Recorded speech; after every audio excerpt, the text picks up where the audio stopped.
안녕하십니까. 진짜 농부 촌뜨기입니다. 요즘 전국 배추 재배 농가들은 물론 텃밭에 배추 심으신 분들 물음병 때문에 초비상입니다. 제가 농사 짓고 있는 경북 안동에도 가을 배추를 밭에 심고 비가 너무 자주 와서 이미 가을 농사를 포기한 분들이 굉장히 많아요. 자, 잡쌀하고 바로 물음병 이야기부터 할게요. 물음병은 왜 걸리고 어떻게 치료해야 된다는 말은 주위에서 그리고 유튜브 영상만 해도 수없이 많습니다. 그래서 저는 오늘 배추 물음병 치료법에 대한 그 누구도 하지 않았던 방법을 말씀드려 보려고 영상을 준비해 봤어요. 저는 배추 농사를 10년 동안 지어본 40대 초반 농부고요. 촌뜨기라고 불리는 이호진입니다. 자, 지금부터 말씀드릴 이 두 가지 조합은 배추 물음병이 발생하기 시작하는 초기 때 또는 물음병이 발생하기 전 예방법으로 아주 좋은 효과를 나타냈다는 게 몇 년 동안 제가 가을 배추를 이 물음병으로부터 지켜낸 특효라고 감히 자부해봐요. 자, 배추에 물음병이 발생하면 일반적으로 많이 사용하는 게 살균제인데요. 현재 시판된 살균제 중에 물음병에 가장 좋게 작용했던 건 품목명이 옥솔린산으로 등록된 살균제입니다.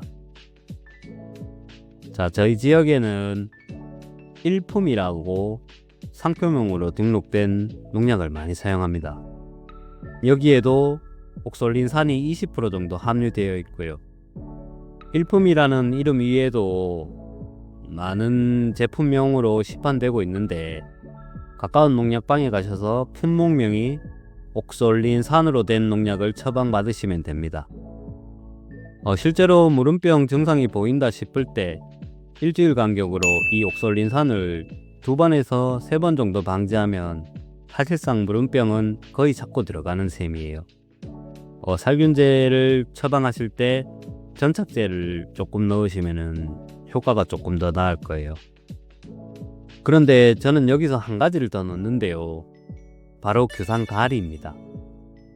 규산은 많이 들어봤는데 규산가리라고 하면은 대부분 농부들이 잘 모르고 또 영양제나 비료 파시는 분들도 잘 모르시더라고요. 저는 물음병 증상이 보이거나 날씨 상황에 따라 배추에 물음병이 올 것 같다, 그렇게 판단되면 옥솔린산과 이 규산가리를 혼용해서 배추에 연면 시비를 해주고 있어요. 자, 규산이 세포벽을 튼튼하게 한다는 건 많이들 알고 계실 거예요. 그런데 왜 하필 규산가리냐? 이게 과학적으로 근거가 있습니다. 자, 규산은 식물 조직을 단단하게 만들어 물음병 병원균이 침입하기 어렵게 만들어요. 근데 시판되고 있는 대부분의 규산 제품들은 규산 나트륨 계열이에요. 이건 흡수율이 굉장히 낮고 또 토양에 남게 되면 염류 장애를 일으키기도 해요.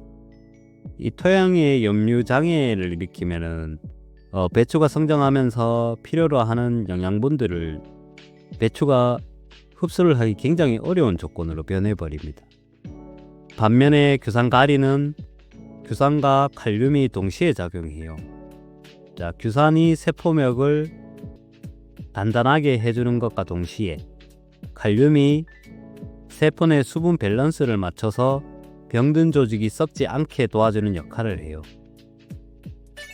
옥솔린산이 외부에서 균을 죽이는 동안에 이 규산가리가 내부에서 세포를 회복시켜주는 것이라고 이해하시면 좀 쉬우실 거예요. 국립원예특작과학원 연구 결과에 보면 규산가리 처리를 병든 배추에 연면 살포했을 때 세포벽 내 리그닌 합성이 30% 이상 증가했다고 나와 있고요. 세균 침입률이 절반 이하로 줄었다는 게 또 기술되어 있어요. 칼슘제도 세포벽을 단단하게 해주니 칼슘제를 더하거나 아니면 규산가리 대신 칼슘제를 사용하면 안 되냐고 의문을 품고 계신 분들도 계실 텐데 결론은 무조건 안 된다입니다.